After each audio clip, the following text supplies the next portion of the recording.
awarded by the most prudent Prince King Henry the seventh of famous memory, sithence which time they have continued. At those parties, being of good reputation and credit, and that the said John hath married Mary, daughter and one of the heirs of Robert Arden, of Wilmcote, in the said Count, Esquire. 11 In consideration whereof, and for the encouragement of his posterite, to whom such blazon or achievement by the ancient custom of the laws of Armes mighty descend, I the said Garter King of Armes have assigned, grunt, and by these presents confirmed this shield or coat of arms, viz.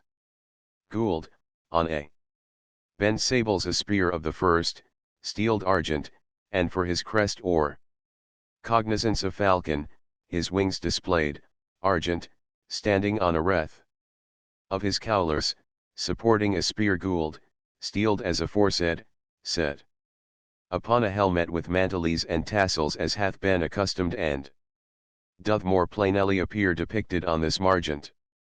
Signifying hereby, and by the authority of my office aforesaid ratifying, that it shall be lawful for the said John Shakespeare gent, and for his children, issue, and posterite, at all times and places convenient, to bear and make demonstration of the said blazon or achievement upon their shields, targets, escutcheons, coats of arms, pennons, guidons, rings, edifices, buildinges, utensils, liveries, tombs, or monuments, or otherwise, for all lawful warlike facts or civil use and exercises, according to the laws of Armes, without let or interruption of any other person or persons for use or bearing the same.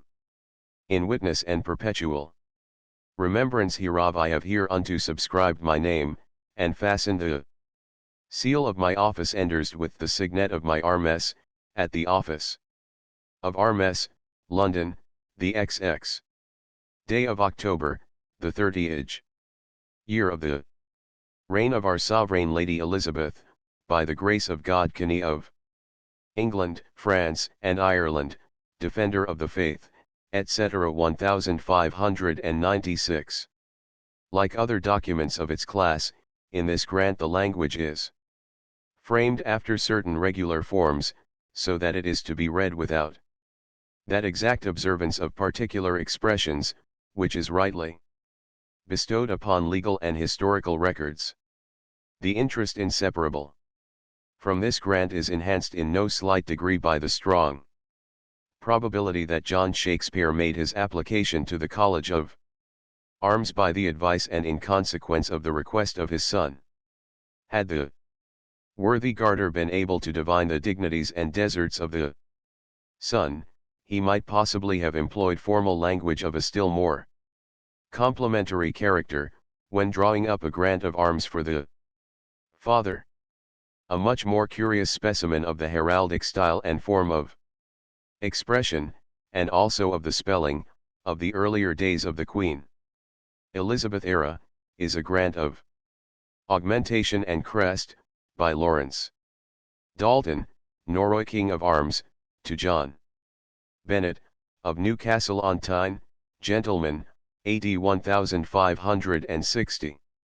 The preamble to this grant, which is printed in full in Miscellanea Genealogica et Heraldica, p. 48, is thus written: to all and singular as well nobles and gentles as kings heraldes and officers of armes as others wch thes presence shall see, read or hear Lawrence Dalton Esquire als Norrie King of Armes of the East and West Petis of English and fro the river of Trent northward.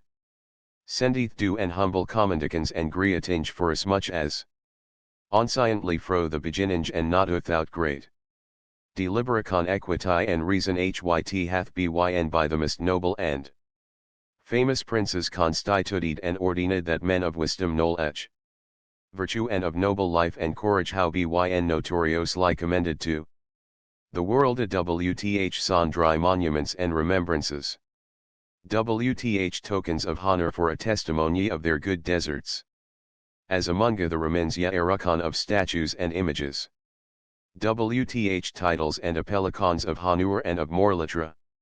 Days WTH the must PTE of NAC ons bearing of signes and tokens inchildes called armes WCHB the demonstracons and evidences of nobles virtue and worthines that to EU man accordinge to their deserts be diusli distributed.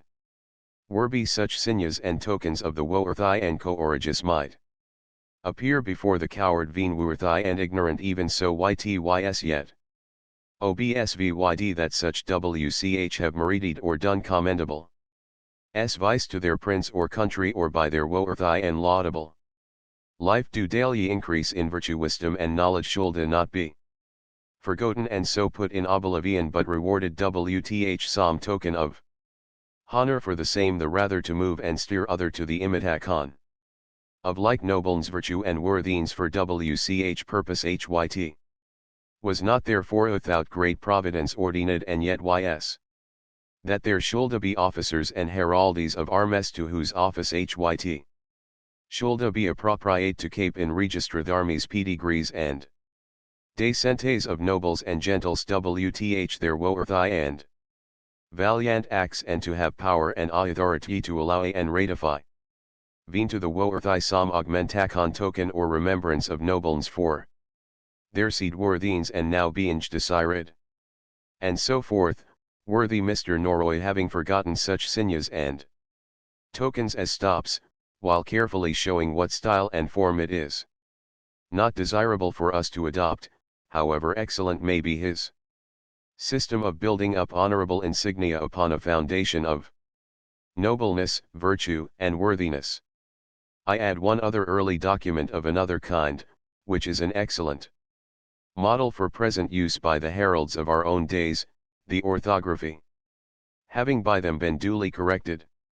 Example of a confirmation or record of arms Thes Arthians and Armes and Christ, belonging to the name and family of Lichford in the county of Surrey, descended from the Lichfords in Buckinghamshire, which at the request of Sister Richard Lichford of Shelwood in the county of Surrey Knight, I will Cigar Garter, principal king of Armes have bloswand, and set forth in colours, according as they are here depicted in the margent. Viz.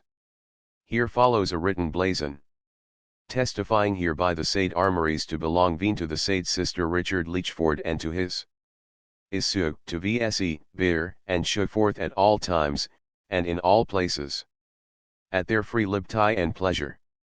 In witneys whereof, and C, with seal, and signature, and the date 3rd of James the 1st.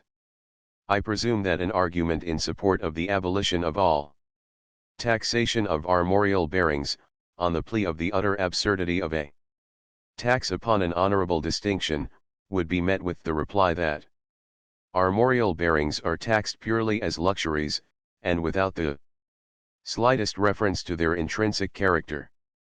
If the validity of this plea must be admitted, still this tax might be levied with what may be styled a becoming heraldic discrimination. For example, arms distinguished by augmentations of honor might be altogether exempted, a higher rate might be fixed in the case of arms that are ensigned with coronets, and that display supporters.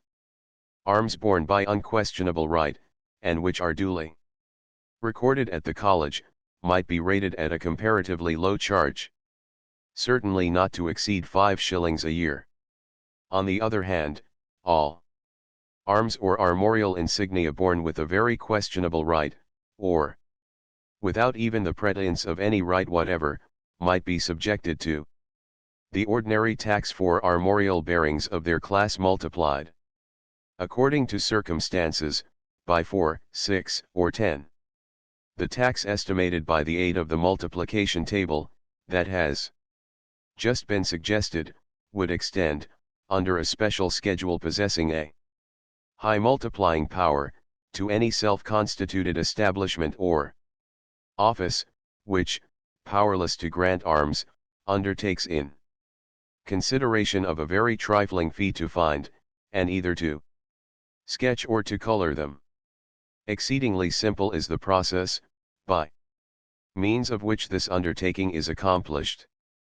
It consists in consulting a printed armory, and, when the desired arms have been found in its well-stored columns, they then at once are assigned to the applicant, in conformity with the comprehensive and beautifully simple theory, that all persons having the same surname and who also live, or were born, in the same county are equally entitled to bear the same arms. Probably it does not occur to the patrons of advertising heraldry dealers, that upon precisely the same principle every person who has the same name and county with any officer who may be found in the Navy or the Army list, might assert a right to whatever rank and title such an officer may enjoy by virtue of his commission. The almost universal desire to possess some kind of armorial insignia, implies a corresponding recognition of the necessity to obtain them from some institution or personage, supposed to be competent and authorized both to determine what they should be, and to impart a right to accept and to assume and bear them. It rests with the heralds of the College of Arms to take the initiative in a course of action, which would direct all aspirants for heraldic distinctions, as a matter of course, to their own doors. The heralds, who really are heralds, and who alone are real heralds, may rely on the support of public opinion. If a fictitious heraldry is not only prevalent, but in some sense actually in the ascendant, it is not because the counterfeit is preferred to the genuine, but because it is unconsciously mistaken for it. In very many instances, indeed, a determination to obtain arms is coupled with an ignorance of heraldry so complete, as to ignore the existence of any such thing as a heraldry that is fictitious.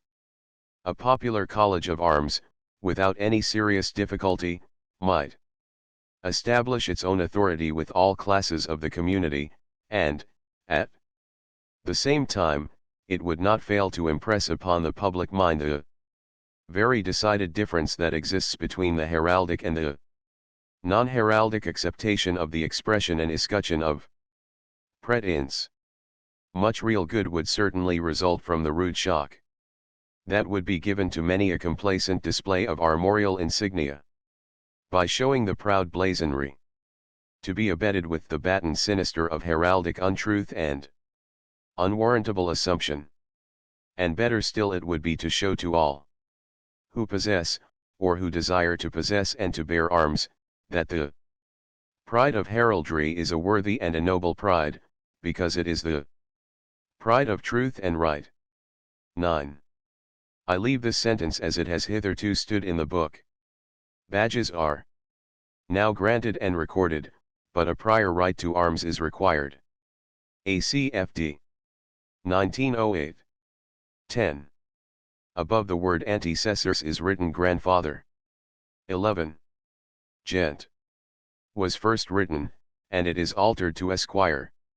Chapter XXII. Miscellaneous coins. Seals heraldry in architecture, in monuments, in illuminations.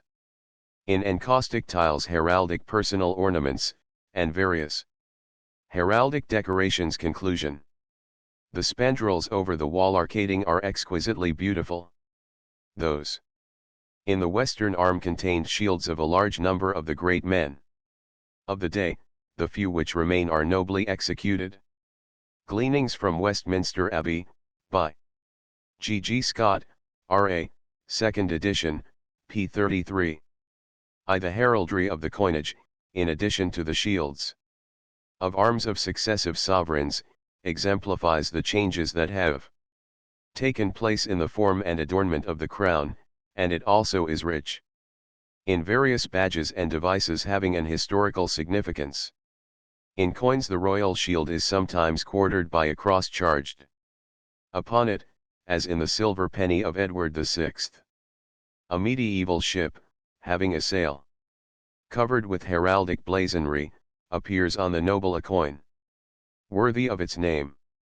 A figure of the king in armor, not particularly well proportioned to the size of the vessel, his sword in one hand, and his shield of arms in the other, is also represented in these fine examples of medieval numismatic art. A ship without any sail, but in its stead charged with the royal shield heightened by a cross, forms the reverse of another excellent coin, the angel. The obverse bearing a figure of St. Michael with his lance thrusting down the dragon. The angel of Edward IV. On either side of the cross has the initial E and the white rose of York, and the legend is por, Crvcm, TVA, Salva, Nos, Xte, Redempt, by thy cross save us, O Redeemer. Christ. A crowned rose, with the royal cipher, is another favorite device, as in the shilling of Henry VIII, with the legend Posvi, Dev, Adipterum, Mevm, I have placed God before me as my helper. Such are a few examples of the early heraldry of English coins. More recently, and particularly in our own coinage, heraldry and art have declined together, so that feeble designs, but too commonly executed with lamentable consistency, are associated with heraldic inaccuracies, which continue uncorrected to this day. Witness the trace shore of Scotland often incorrectly blazoned on the royal shield, and poor Britannia, in her old position, sitting forlorn on the copper and bronze coinage, as if conscious of being constrained to display on her oval shield an obsolete blazonry, that placed the reign of Queen Victoria in the 18th century. 12. 2. To what has been already said on the value of heraldic seals, I desire here to add a few words, in the hope of inducing all students of heraldry to study them with the most diligent care. Casts of fine impressions are not difficult to obtain. Almost every accessible fine seal has been copied by Mr. Reddy, of the British Museum, who supplies admirable casts at a very moderate cost. The Scottish seals of the late Mr. H. Lang, of Edinburgh, were purchased on his decease by the authorities of the British Museum. The most satisfactory casts are made in gutta percha, which may be gilt by simply rubbing a gold powder with a soft brush upon them, after slightly warming their surfaces. Molds for reproducing casts or impressions may be made in gutta percha, and from these molds casts, also in gutta percha, may be obtained. The process is very simple. The gutta percha, softened by immersion in hot water, is pressed upon an impression in relief, until a perfect intaglio is formed. When this mold is cold and hard, it will stamp an impression upon gutta percha softened in the same manner. No. 442 Seal of Lord Bardolph. I add to the examples of fine heraldic seals that I have already given, the richly traceried seal bearing the armorial shield of John, Lord Bardolph, of Wormgay in Norfolk, about AD 1350, number 442. This most beautiful seal, which in the original in diameter is only 1 1/6 inches, has been somewhat enlarged in the engraving, in order to show the design more plainly. The arms of Bardolph. Raz, 3 cinquefoils or No. 443 Seal of William Muir. No. 444 Seal of Thomas Moneypenny. The liberality and kindness of Mr. Lang enable me to associate with the seal of Lord Bardolph a small group of additional examples of Scottish seals. 2 of them are good illustrations as well of English as of Scottish heraldry, and they exemplify the usage of introducing Gothic traceries into the composition of seals with shields of arms. In both these examples, however, the leading outlines only of the traceries remain, and the rich cusping, which is so perfect in the seal of Lord Bardolph, is lost. Number 443, the seal of William Muir, A.D. 1397, has a shield bearing ARG, on a fess AZ. 3 mullets. Of the field. Number 444, the seal of Thomas Moneypenny, AD 1415, has the shield Cauchy charged with AZ, a chevron between 3 crosses crosslets Fichy issuing from as many crescents arg. The crest, on a helm, is a bird, probably a popinjay or parrot. The seal of Richard Stewart, number 445, probably about 1350, may be compared with number 414, p. 249, in the smaller and earlier example, the solitary individual who represents the crew may be assumed to be Richard Stewart himself. His vessel displays 2 banners which are evidently affected by contrary currents of air, and a pennon. No. 445 seal of Richard Stewart. The noble seal, number 446, c. frontispiece, engraved from a most perfect impression recently discovered appended to a document in the guardianship of the Dean and Chapter of Westminster, represents its illustrious owner, Thomas de Beauchamp, K.G., 3rd Earl of Warwick, in armour, with his shield and japon. Charged with the armorial insignia of Beauchamp, Gu, a fess between 6 crosses crosslets or, and with the same insignia repeated upon the bardings of the charger upon which the Earl is mounted.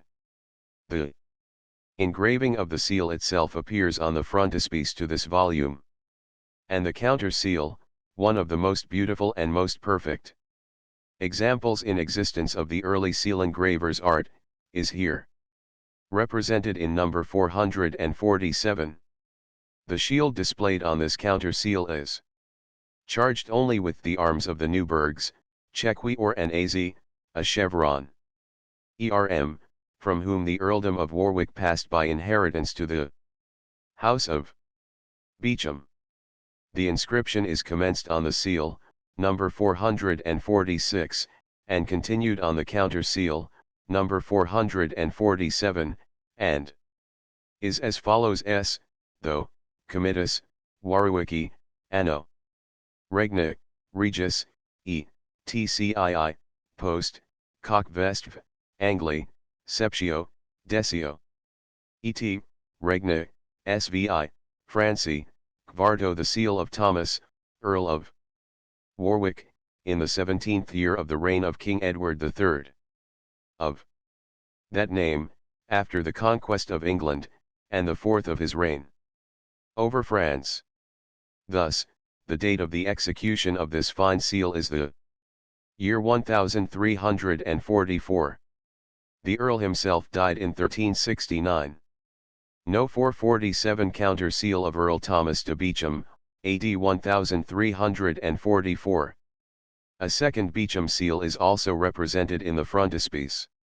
This is the seal of Richard de Beauchamp, K.G., 5th Earl of Warwick, who died in the year 1439. The heraldry in this example is particularly interesting.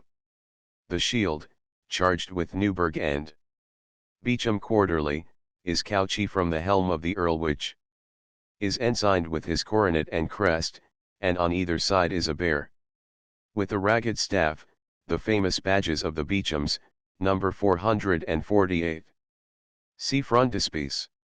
The inscription is Sigil, Ric, de Bello, Campo, Comet, where which the seal of Richard de Beauchamp, Earl of Warwick, see pages 223 and 224. 3. In Gothic architecture, heraldry is always a consistent, beautiful, and most effective accessory. Indeed, so thoroughly is the spirit of heraldry in harmony with the great architecture which grew up in the Middle Ages, that heraldry must be considered rather as an element of its nature than as an allied art. Gothic architecture is essentially heraldic, and hence, as well as from, its elastic nature and its equally consistent and happy applicability to every use and requirement, it is peculiarly appropriate as our own national style.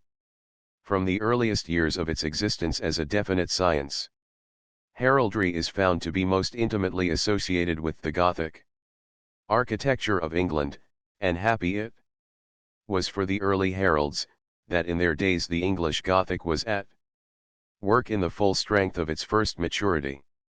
And this alliance was never interrupted, or permitted to decline from its original cordiality.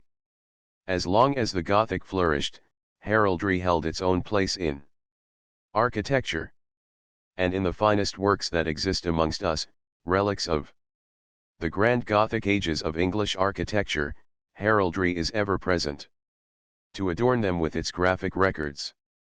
In the spandrels of arcades, in panels, upon bosses in vaulting, in stained glass, in encaustic floor tiles, and indeed in almost every position in which such ornamentation could be admissible, the early herald is found to have been the fellow worker with the early Gothic architect. Gothic architecture, accordingly, has preserved for us very noble collections and specimens of the most valuable illustrations of our national heraldry. Canterbury and York cathedrals, and the abbey churches of Westminster and St. Albans, with the chapel of King's College, Cambridge, are especially rich in heraldic treasures, and Westminster Hall and the northern castles of Alnwick and Warkworth may be specified as noble examples of secular architecture, which retain their heraldic enrichments. For Gothic monuments, and in common with them their successors of the Renaissance era, abound in every variety of armorial blazonry. And fine examples of heraldic monuments are no less abundant, than are the shields and other insignia that appear on particular memorials. The principles which directed the selection of shields to be introduced into the composition of early monuments are worthy of careful consideration, and the same remark is no less applicable in the case of architecture. I must be content to specify a very small group of heraldic monuments of especial interest and value. In Westminster Abbey, the monuments of Queens Eleanor of Castile, Philippa of Hainault, Elizabeth Tudor, and Mary Stuart, the monuments of King Edward III and King Henry VII, and those of Eleanor de Bohun, Duchess of Gloucester, the Countess of Lennox, the Countess of Derby, the two de Valences, Earls of Pembroke, Edmund, Earl of Lancaster, Lord Bourchier, and Sir Giles Daubeny, K.G. In Canterbury Cathedral, the monuments of the Black Prince, and of Henry IV, and Joanna of Navarre. In Salisbury Cathedral, the monument of Earl William Longespie. In St. Albans Abbey Church, the monuments of Humphrey, Duke of Gloucester, and of the abbots Wheathamsted and Ramrege. Also, other fine monuments in the churches at Elsing in Norfolk, Awelma and Northley in Oxfordshire, Kings Langley in Hertfordshire, and Cobham in Kent, in Beverley Minster, and in the Beauchamp Chapel at Warwick. In the illuminations of the Middle Ages heraldry has a place of honor, and in the revival of that early art, which is held in such high estimation at the present day, heraldry ought to occupy a position of corresponding prominence. This implies in the illuminators of today some knowledge of heraldry, and at least some degree of familiarity with good early examples. I venture to suggest, therefore, to students of illumination the study both of the herald's art and his science, as no unimportant part of their preparation for the practice of the art of illumination on the principle of the sagacious maxim of a great modern painter, quoted by Mr. Ruskin in his 7 Lamps of Architecture: know what you have to do, and then do it. 6. In the ornamentation of early encaustic or inlaid pavement tiles, shields of arms and various heraldic devices frequently occur, and in many examples the shields of arms are arranged with much skill and in excellent taste, to form decorative compositions. In combination with foliage and traceries. Numerous heraldic tiles of a very interesting character remain in the cathedrals of Worcester, Gloucester and Exeter, and in the churches of Great Malvern, Kings, Langley, the Abbey Church of St. Alban, and many others. The student will observe that the devices upon these tiles are frequently reversed, evidently the result of the neglect to reverse the designs upon the original dies or stamps. 7. Heraldic blazonry was highly esteemed in the Middle Ages as a becoming decoration for personal costume. The knights wore their coats of arms, and they carried and used their shields of arms, and their armorial insignia were displayed upon their weapons and upon the various accessories of their personal equipment. The ladies adapted this usage to their own costume, and they also wore mantles and dresses of arms, and many of their personal ornaments were strictly heraldic. Without even suggesting now to our ladies any revival of heraldic costume, properly so called, such as dresses, mantles, or shawls, emblazoned with the bearings of armorial shields, I certainly do desire to see heraldry exercising a powerful influence in all designs. For personal ornaments, the works of the goldsmith and the jeweler more especially. Badges also may supply the motive for designing many patterns that are to adorn fabrics used for costume, and, in like manner, also, the designs woven into carpets, curtains, and various other fabrics may be derived with the greatest advantage from the same source. The loom is employed in blazonning heraldic insignia in white damask. Why should it not work, under judicious and cautious guidance, in silk and velvet, in satin and every woolen fabric? 13.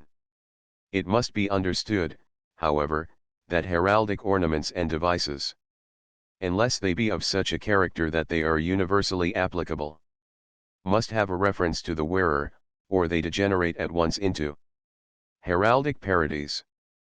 Personal ornaments, costume, furniture, if heraldic, must display devices that have a significance as well as a beauty. Such costume and ornaments must be, not becoming only to the wearer, but, in the heraldic acceptation of that term, belonging also. And so in every instance. For purposes of universal decoration and adornment, heraldry is no less applicable now than when Edward III or Henry IV reigned in England. Happily, a taste for furniture and all the appliances of everyday life in the Gothic style is gradually becoming prevalent, and this is inseparable from the use of heraldry for the purposes of ornamentation. I presume that the fallacy of regarding the Gothic style of art as exclusively ecclesiastical in its associations and uses, or as no less necessarily inseparable from medieval sentiments and general usages, is beginning to give way to more correct views, as the true nature of the Gothic and its original universal employment are better understood. I consider it to be unnecessary for me, therefore, to enter here, in support of my own sentiments, into any detailed explanations to show that the revival of a style of art which flourished in bygone ages, and with it the revival of heraldry as it was invented and grew into its early dignity and popularity, are in no way or degree whatever connected with an implied return to the mode of life of 4, 5, or 6 centuries ago. We have used Roman and even what we intended to be Greek architecture in 19th century England. We are still in the habitual use of Roman and Greek designs for every variety of decoration, and of late we have added Egyptian and Scandinavian works of art to the deservedly prized collections of models that we have formed for the express purpose of imitating them, and yet we do not consider that we thus in any way bind ourselves to adopt Roman, or Greek, or Egyptian, or Scandinavian costumes or customs, nor in our use of the arts of antiquity do we perceive any demonstration of retrogression in ourselves. It is the same with medieval heraldry and Gothic art. We may apply to our own times, our own uses, our own delight, what the old heralds and the Gothic artists have taught us, without even dreaming of wearing armor or re-establishing the feudal system. True heraldry, for it is with heraldry that I am now more especially concerned, is a science, and it also is an art, for all time, for our times, and for future times, as well as for the times that are past. If we understand and appreciate it, we shall not fail to use and to apply it aright. No. 449 Seal of Sir Walter Scott of Brankholm and Kirkhard, AD 1529. Lang. From the initial letter of my first chapter I suspended the shield borne by that Sir Walter Scott, of Abbotsford, whose name will ever be a household word with every lover of what is chivalrous and knightly. Here I place the seal, number 449, of an earlier Sir Walter Scott, of Brankholm and Kirkhard, a knight of another branch of the same distinguished house, who differenced the shield of Scott so as to bear or, on a bend azure, a mullet and 2 crescents gold. 12. The specimens of the existing coinage of Europe, displayed at the Universal Exposition, at Paris, showed that if the art of the English mint is now at a low ebb, the prevailing standard of numismatic art is not a single degree higher, the coins of France alone being in many respects an honorable exception to the general rule. 13.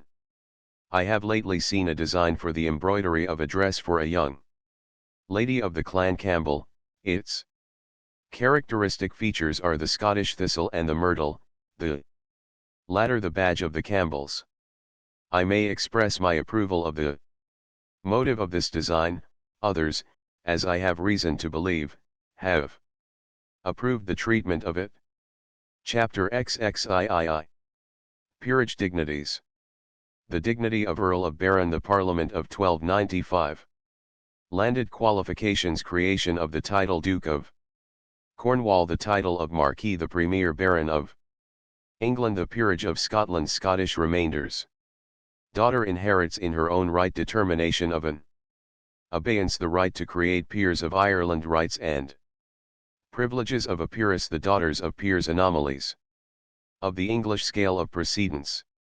Although the name of the dignity of Earl is derived from a Saxon word, the dignity itself, like all others, is more Norman than Saxon in its character. At the period of the Conquest, and whilst the Norman dynasty was on the throne, there were a number of people who bore this title. At that time and for long afterwards, certainly well into the Plantagenet period, an earl within his earldom was little short of a petty sovereign.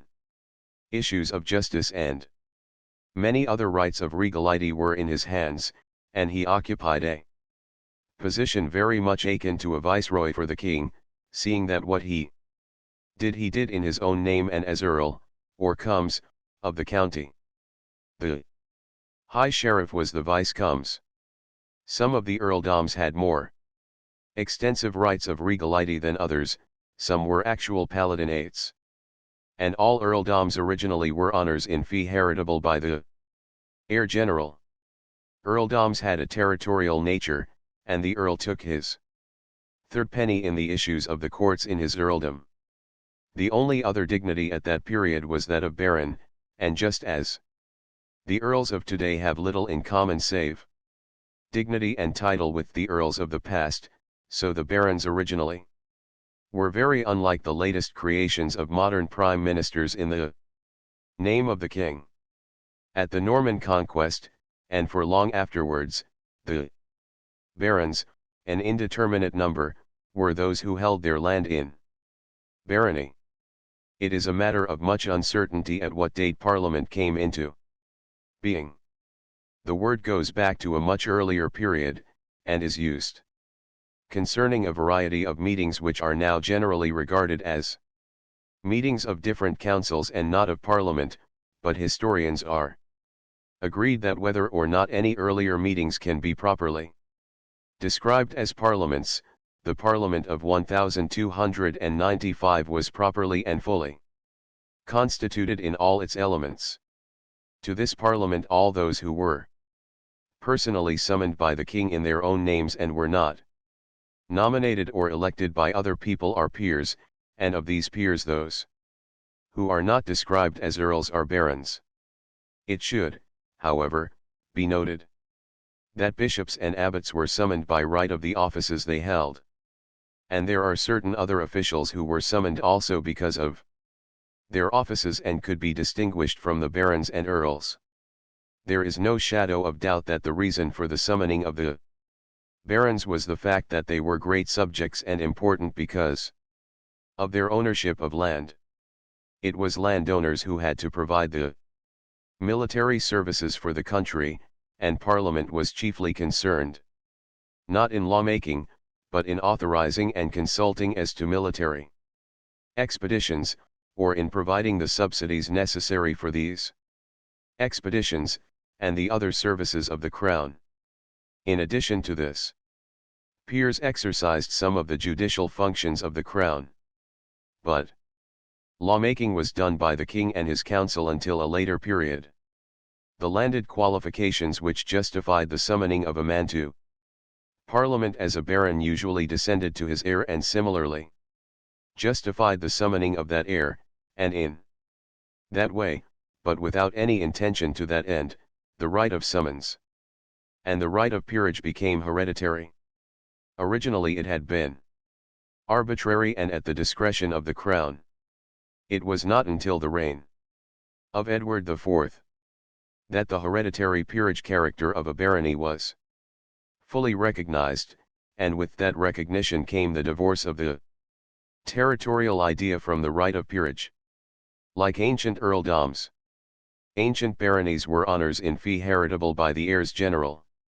Save that William the Conqueror was sovereign lord of the Duchy of Normandy and as such duke, the dignity of duke did not exist in England until 1337, when Edward the Black Prince was created Duke of Cornwall, with remainder to his heirs the eldest sons of the kings of England. That was the creation of the title now enjoyed by the Prince of Wales. But this Duchy of Cornwall and the Duchy of Lancaster are really duchies, as distinguished from the dukedoms enjoyed by other people having the designation of duke. The title of Marquis dates from 1386, when Richard II created Robert de Vere Marquis of Dublin, and the title of Viscount from 1440, when the Viscounty of Beaumont was created.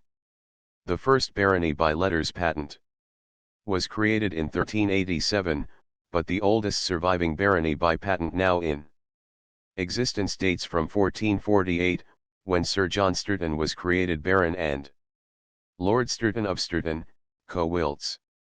The present Lord Mowbray, Segrave, and Sturton, who has inherited the barony of Sturton, also claims, as Lord Mowbray, to be the premier baron of England, although the barony of Mowbray is placed on the roll of precedence after the baronies of Le Despencer and de Ros. Although earldoms were granted by charters from the earliest period, because, attached to the earldom, were also material rights which needed to be conveyed, patents did not come into use for baronies until it was desired to limit the succession of the peerage to the heirs male of the body of the grantee, which is a limitation and a less heirship than is comprised in the enjoyment of an honor in fee simple. Privilege of peerage with all it entails has been a slow growth of accretion, and save for place and precedence and the right of any peer or peeress to be tried in the House of Lords, and the now limited and threatened right of peers to legislate, little of privilege of peerage remains. The peerage of Scotland is very similar to that of England, and, before the Union, the principal difference between the two countries was the persistency with which the Scottish peerage remained attached to the land. Until a late date, a patent creating a Scottish peerage erected certain lands into a barony or earldom as the case might be, and entailed those lands with the dignity. The difference arising from this form of procedure was more than counterbalanced by the recognized and constantly adopted procedure of resigning a Scottish inheritance into the hands of the Crown, and then obtaining what is known as a novitimus, with either the same or different limitations. The many Scottish remainders, which are quite unknown to English peerage law, are all a consequence of this territorial nature of a Scottish peerage. One of the chief differences at the present time between an English and a Scottish peerage is to be found in those which are heritable by females, unless governed by special remainder contained in the instrument of creation. A Scottish peerage, which in the event of failure of a male heir devolves upon a female heir, differs from an English one in its manner of descent.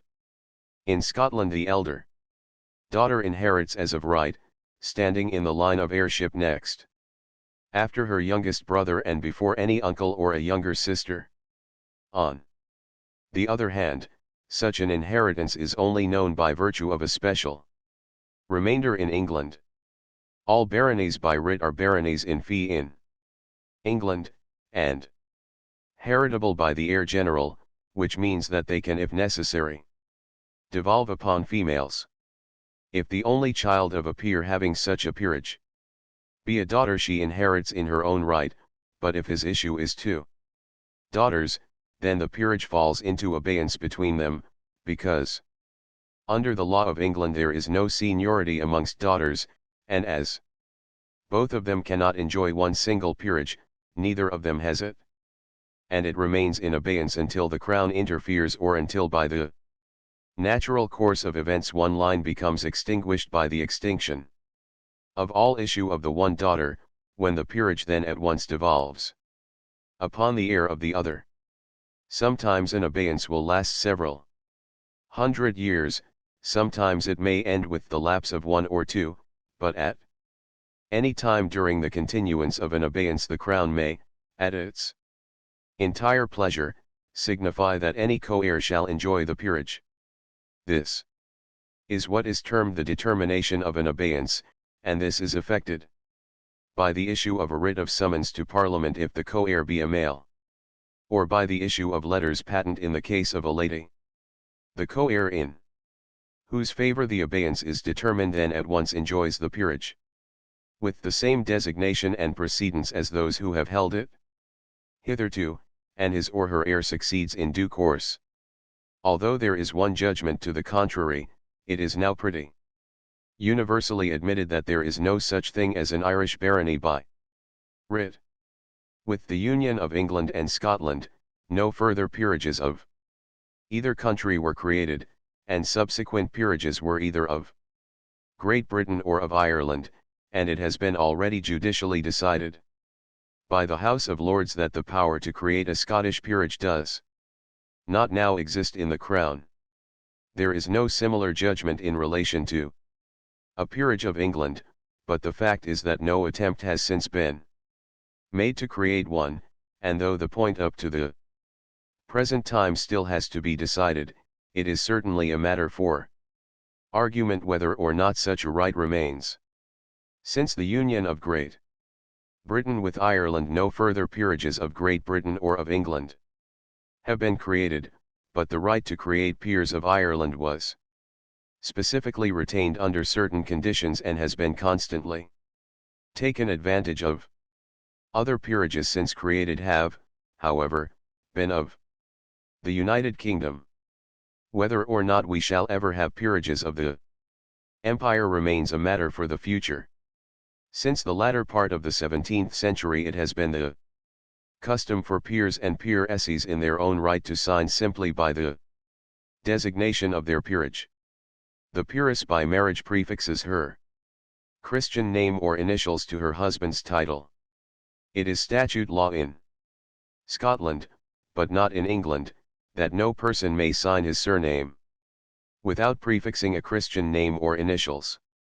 A peeress by marriage who is also a peeress in her own right signs first her husband's title, adding her own afterwards.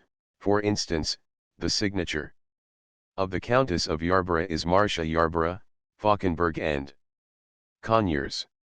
One cannot call to mind in recent times any instances in which the peeress in her own right has married a peer of lower rank than her own, and until such a case occurs it is difficult to forecast what the signature should be. A peeress by marriage after remarriage loses all privilege of peerage and precedence, and all right which she acquired by marriage, but as a matter of courtesy she usually retains her peerage designation if her subsequent marriage is to a commoner. The daughter of a peer if married to another peer takes the precedence of her husband and relinquishes her own, but she retains it. If she marries a commoner, and one of the anomalies of the English scale of precedence is to be found in the following circumstances.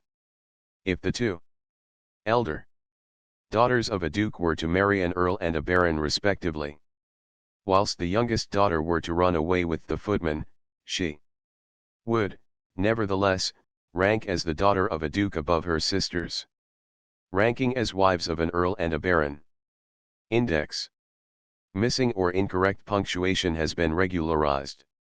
A, B, C, D, E, F, G, H, I, J, K, L, M, N, O, P, Q, R, S, T, U, V, W, Y, Z, A.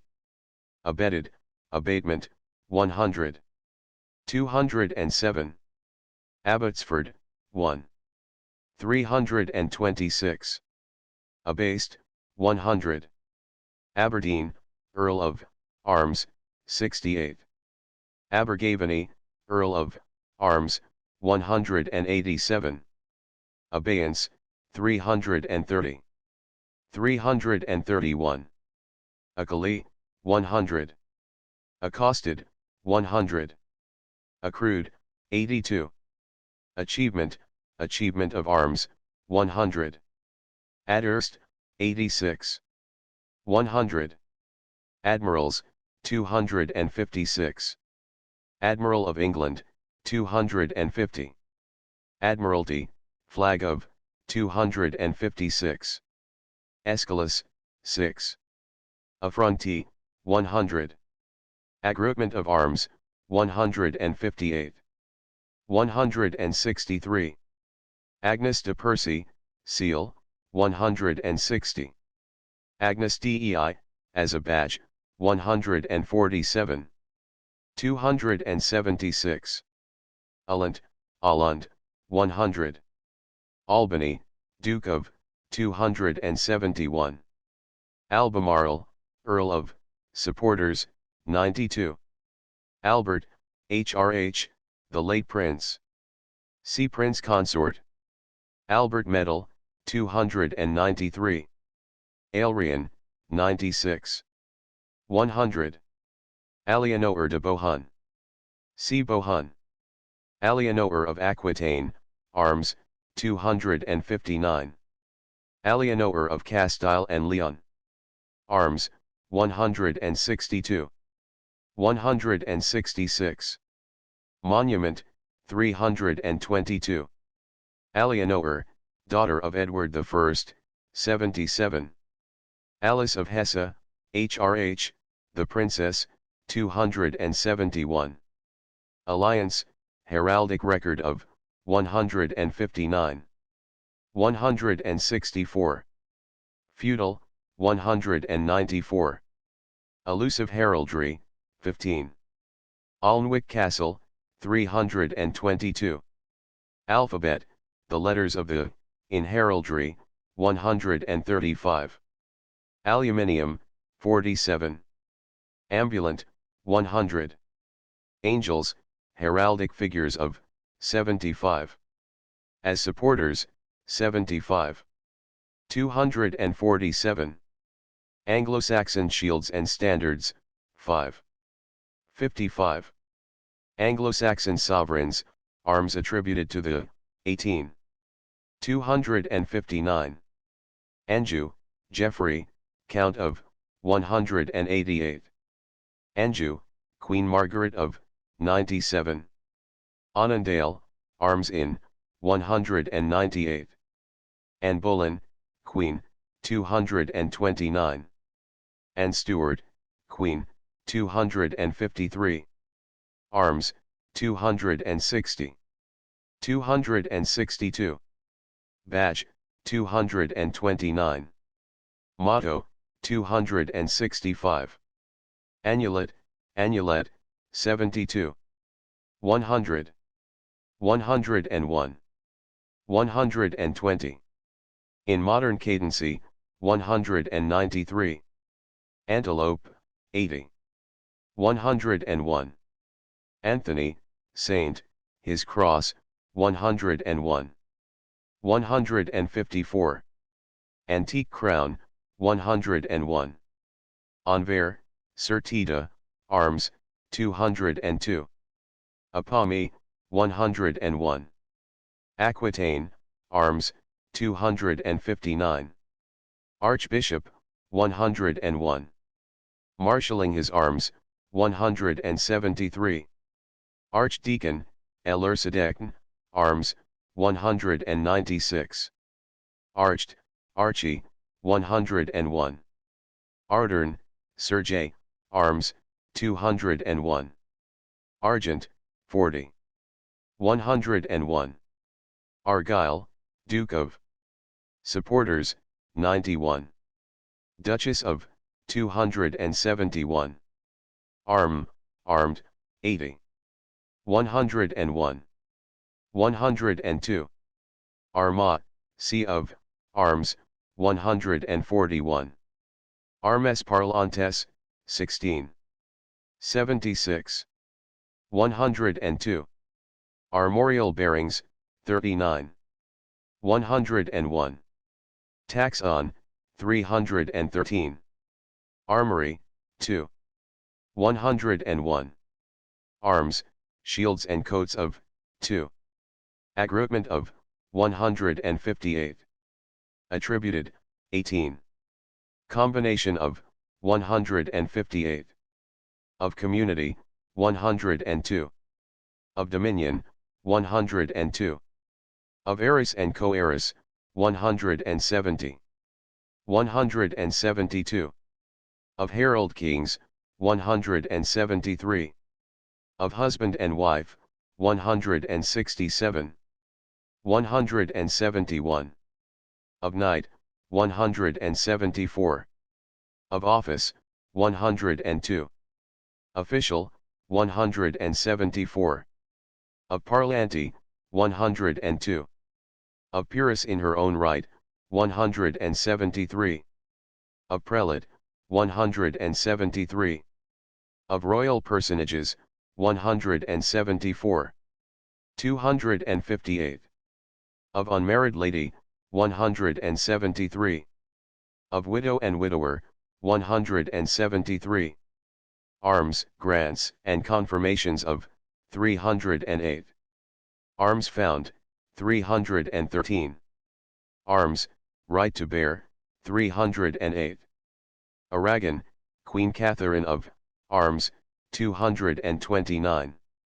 Arrow, 102. Art, heraldic, 24. 27. 326. Art, Gothic, 325. Artificial figures and devices in heraldry, 78. Arthur Plantagenet, 190. Arthur Tudor, the Prince, badge, 231. Arundel, arms, 17. 203. Arundel, Fitz-Alans, Earls of, 89. 191. 215. Arundel, Thomas Fitz-Alan, Earl of, 118. Arundel, Radulfusta, Arms 191. Arundel, the Baron, Supporters, 92. Ascania, Bernhard of, 113. Ashton, Badge, 147. Ashweldhorp, Monument, 215. ASSC Hebe, Ashby, Sir Arda, Arms, 203. At Gaze, 80. 81. 102. At Speed, 81. Athol, Duke of, Supporters, 91. Attires, Attired, 81. 102. Attributed Arms, 18. Obernoun, Sir J.D., Pennon and Arms, 143. 246. Augmentation, Augmented, 102. Augmentations of Honor, 204. By Royal Favor, 206. Austria, the Emperor of, 97. Avellane, 57. 102. Avant Enus, 6. Azure, 41. 47. 102. B. Back to top. Badge, 102. 103. 175. 220. Varieties of, 221. 222. Examples of, 224. 241. Marked for cadency, 192. 226. In seals, 164. 225. Peculiarly appropriate for present use, 227. To supersede crests, 218.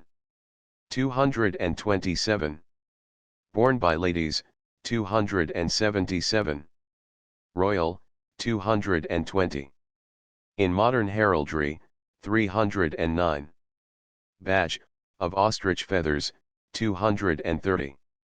Of garter, 278. Of thistle, 280. Of St. Patrick, 281.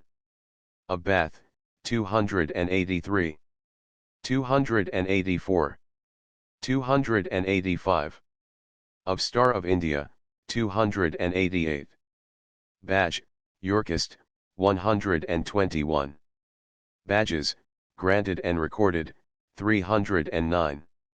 Badges, worn by, 251. Badlesmera, Serbida, Arms, 202.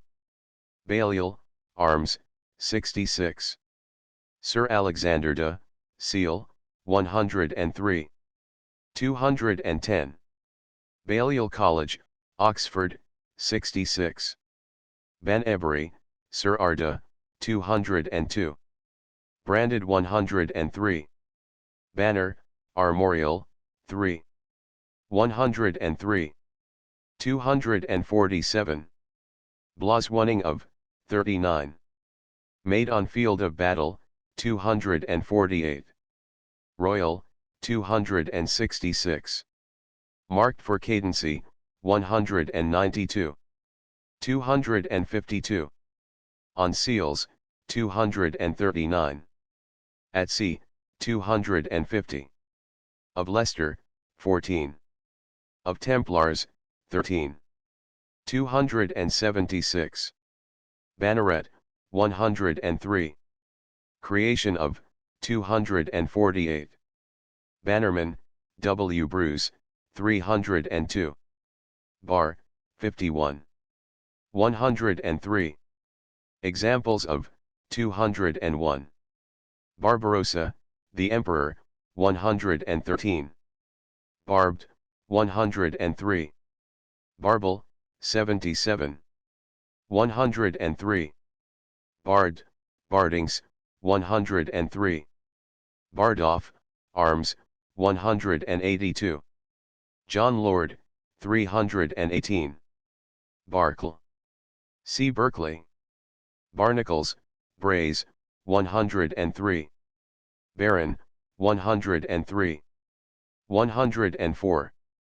328. Baroness, 104. Baronet, 104. Bar, de, arms, 103. 162. Jonda, 162. 224. Henrietta, 162. Jonda, 77. Beruli, Beruli, 52. 104. Berulet, 51. 106. 182. Barry, 52. 104. Barry Bendy, 60, 104. Bars Gemalese, 52. 103. 126. Barwise, 53. 104. Base, 33. 105. Basilisk, 105. Bassinet, 105. 218. Basingbourn, Wmda, arms, 70. Bassett, arms, 62. Bat in Heraldry, 79. Bath Herald, 131. Bath, Order of the, 283. Knights of, 284. Companions of, 284. Insignia of, 284. Stalls of Knights, 286. Bath, Marquis of, 92. Batten, 105. Sinister, 190. 191. Battled, or embattled, 105. Bayou Tapestry, 5. Beacon, Fire Beacon, 105. Beaked, 105. Bear, in Heraldry, 76. Bear and Ragged Staff, 221. 321. Bearer, 105. Bearings, Armorial Bearings, 39. 105. Sea Arms. Beasts, in Heraldry, 76. Beatrice, HRH, the Princess, 271. Beecham, Earl Richard de, 164. 171. 208. 319. His badges, 221. At Justs at Calais, 223. Beecham, Earl Thomas de, 169. 319. 320. Beecham, KG, Earl Richard, 146. Beecham, of Warwick, arms, 169. 171. 183. Badges, 146. Beecham, of Bletchew, arms, 183. Beecham, of Elmley, arms 183. Beecham, at Carlaverock, arms, 183. Beecham, differences, 187. Beecham Chapel, the, at Warwick, 169. 187. 322. Beaufort, arms and differences, 189. 190. 192. Badge, 140. 233. Beaufort, Margaret de, 169. 170. 233. Beaufort, John de, 189. 190. 236. Beaufort, Henry de, 189. Beaumont, Bishop Louis de, Effigy and Arms, 159. Beaumont, Sir J, Crest, 216. Beaumont, Viscount, 329. Beauseant, 13. 276. Beck, Bishop Anthony, 56. Beckington, Bishop, Rebus, 147. Bedford, Isabel, Countess of, 223. Bedford, John, Duke of, 181. Bedford, the Duke of, supporters, 91. Bees, in Heraldry, 79. Beeston, Arms, 79. Bell, 105. Beld, 105. Bend, 58. 105. 191. Examples, 201. Sinister, 60. Bendlet, 58. 105. 191. Incadency, 182. Sinister, 191. Bendwise, or bendways, distinction between, 59. Bendwise, in bend, 59. 105. Bendy, 59. 105. Bennett, John, Grant of Arms 2, 311. Bear, Sir de la, Crest, 206. Beerham, Sir W. M. de, 202. Berkeley.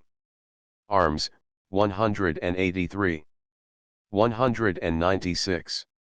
241. Badge, 138. 224. 241. Crest, 138. 241. Burke Arrels, Sir W. M. de, Arms, 202. Birmingham, Sir W. M. de, Arms, 201. Bernhard, of Ascania, 113. Beverley Minster, 27. 106. 159. Besant, 71. 105. Besantee, 72. Bilbisworth, Sir H. de, Arms, 97. Billet, Billety, 64. 70. 105. Birds, in Heraldry, 76. 105. Birds of Prey, 80. Bird Bolt, 102. 105.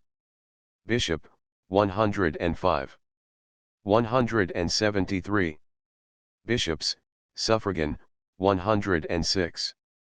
Black Prince, C. Edward. Blasted, 82. 106. Blazon, 31. 106. Epithets and terms in, 80.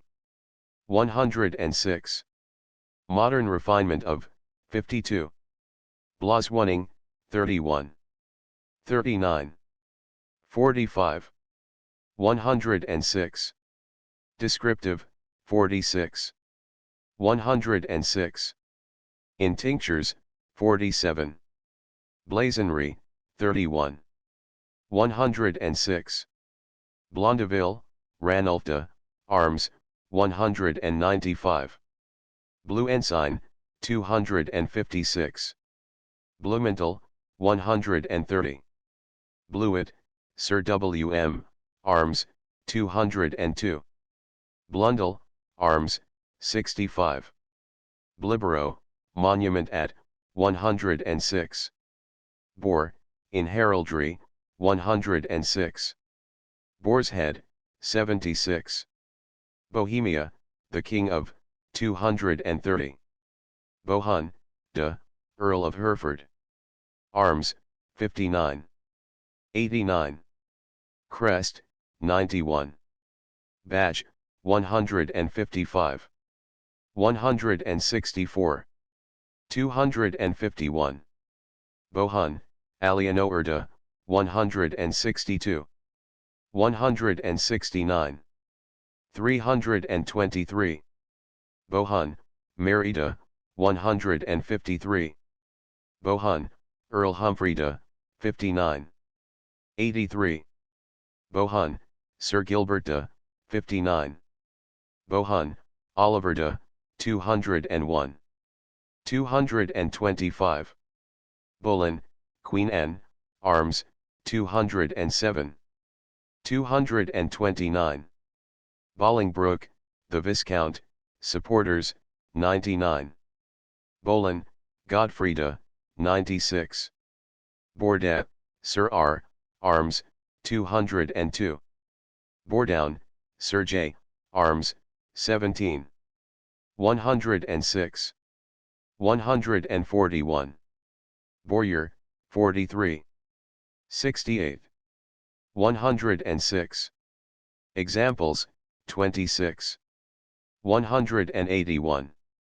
Quartered and impaled, 169. Compony, 192. Wavy, 192. Of France, 124. Bostock, Hugo, Arms, 97.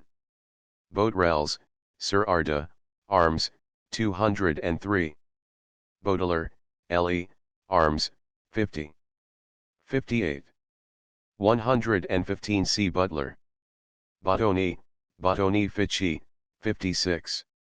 106. Botedard, Arms, 241. Botreau, Margaret, Seal, 240. Bouget, Water Bouget, 106. Borchier, Lord, Arms, 241. 323. Borchier, Sir Hda, Arms, 110. 216. Borchier Knot, 106. 133. Borden, 17. 106. Bow, Bowed, 107. Bowen Knot, 107. 133. Braced, 107. Bradstone, Sir Tita, Arms, 223. Bruys, Sir W. Mda, 187. Bray, Sir Reginald de, Badge, 60. 104. Brays, 107. Brian, Brian, Sir Guida, Arms, 62. Brittany, Arms, 14. 165. Brittany, John, Duke of, 163. Brivera, Sir W. de, Badge, 135. 138. Brizure, Brizure, 107.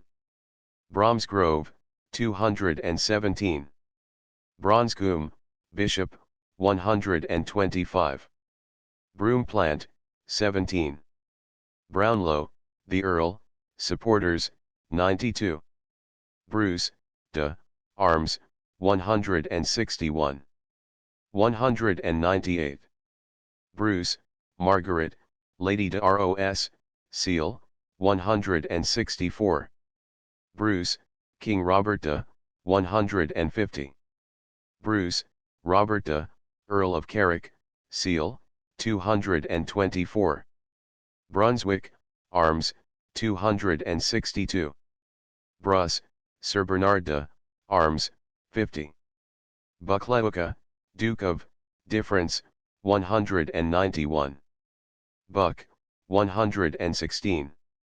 Buckle. Seafairmail. Berg, de, Arms, 164. Berg, Elizabeth de, Arms, 164. Berg, Hubert de, Arms, 69. Berg, William de, Arms, 163. Burgonet, 107. Burke, Sir B, his peerage, 98. Burnet, George, Esquire, Lord Leon, 307. Burton, Abbot, Rebus, 147. Butterflies, in Heraldry, 79. Buttons, Heraldic, 222. By God, Sir R, 202. Byron, Arms, 119. C. Back to top. Cabost, or Cabochet, 81. 107. Cadency, 107. 178. Marked, 179. Marks of, 107. 179. By label, 179. By Bowyer, 181. 192. By Bendlet, 181. 189. By Canton, 182. 191. By change of tinctures, 182. By change of charges, 182. By small charges, 182. By official insignia, 184. By single small charge, 186. Of illegitimacy, 187. 192. Marked on badges, banners, crests, mantlings, standards, and supporters. 192. 22. 249. Modern, 193. Cadency, King Richard II. On, 200. Cadency, Unpierced Mullet, 139. Cadet, 107. Calais, Citizens of, 198. Calf, 76. Caltrop, 107. Calvary Cross, 55. Cavalry, Arms, 76. Cambridge, HRH, the Duke of, 270. Camden, 139. 230. Camoes, Elise, Lady, 169. Camoes, Dawes, Lord de, 110. 169. Camoes, the Baron, supporters, 92. Campbell, Arms, 71. Badge, 324. Canterbury, Arms of C, 141. Arms of Deanery, 135. Archbishop of, 101. Heraldry of the Cathedral, 236. 322. Canterbury, W. M. de Courtenay, Archbishop of, 184. Containing Heraldry, 16. 107. Canton, Cantonade, 64. 107. In Cadency, 180. 190. Canton and Quarter Distinction, 65. Cantons, Chiefs and Escutcheons of, 204. Canville, Sir Gita, Arms, 204. Capel, Sir Arda, Arms, 202. Carbuncle. C.S. Carbuncle. Carew, Sir Nicholas, Arms, 89. Carlaveric, Roll of, 12. 258. Carlisle, 13. Carlisle, Earl of, supporters, 92. Carnarvon, Earl of, supporters, 92. Carrick, Earl O, 224. Carew, Sir N, 204. Cartouche, 37. 107. Castile and Leon, Arms, 17. 102. 166. Castile and Leon, Queen Eleanor of, 166. Castile and Leon, Ferdinand III, King of, 166. Pedro, King of, 248. Castle, 102. 107. Castleacre Priory, 44. Catherine, Queen, of Aragon, 229. Catherine Parr, Queen, 229. Cavalry Standards, 256. Cave, Motto, 138. Cavendish, Motto, 138. Celestial Crown, 107. Centaur, Sagittarius, 108. 258. Cercili, Recercili, 56. 108. Chaffinch, 76.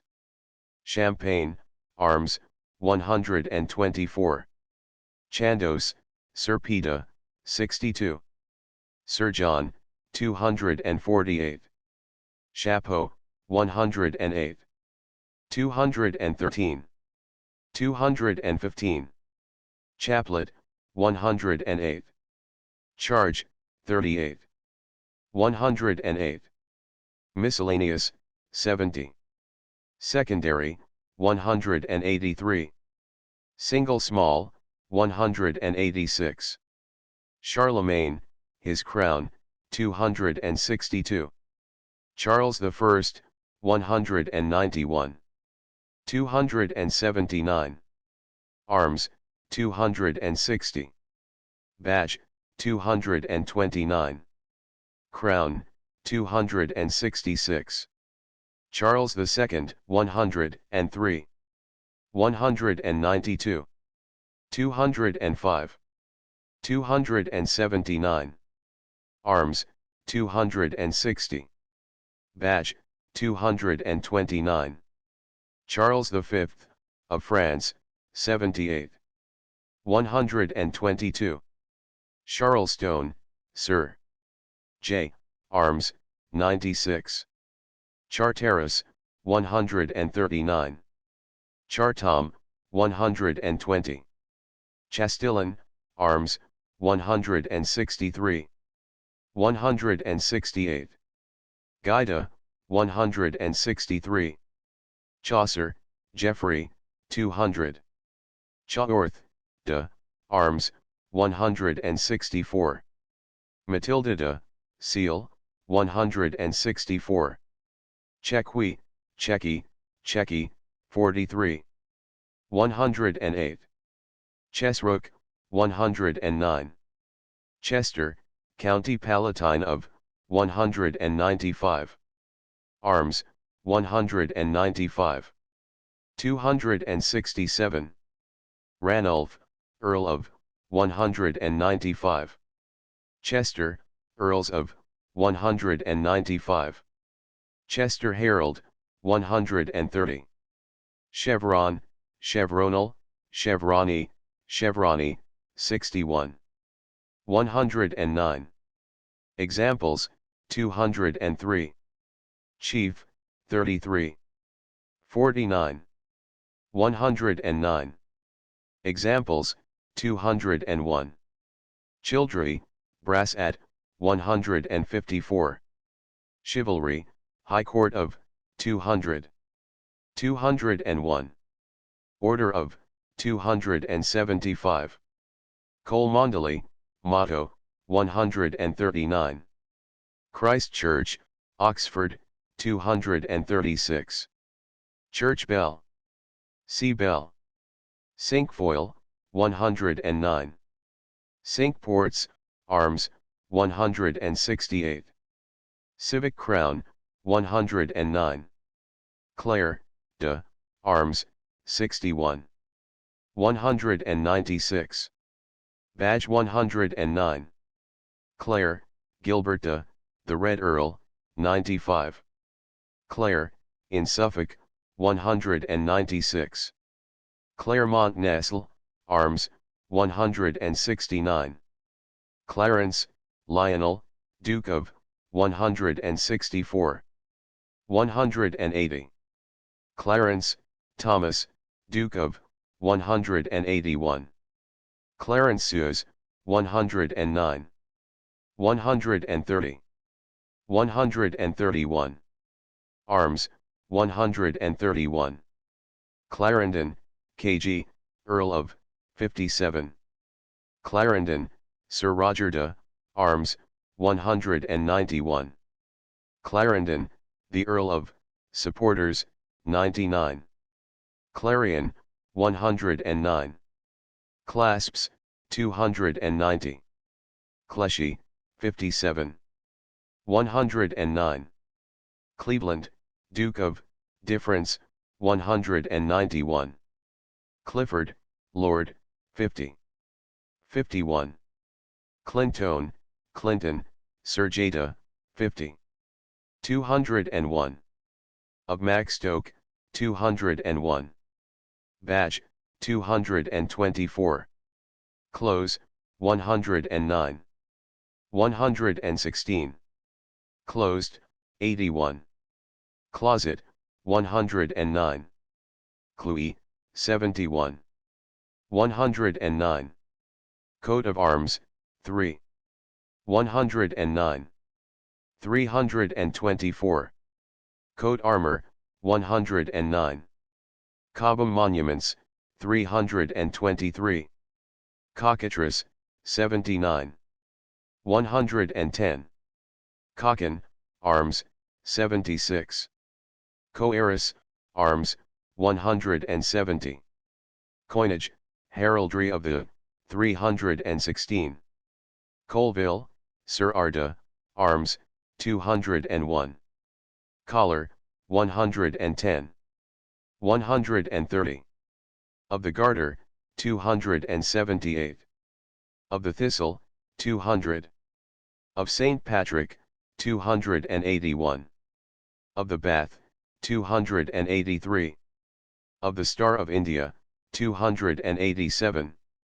College of Arms or Herald's College. See Herald.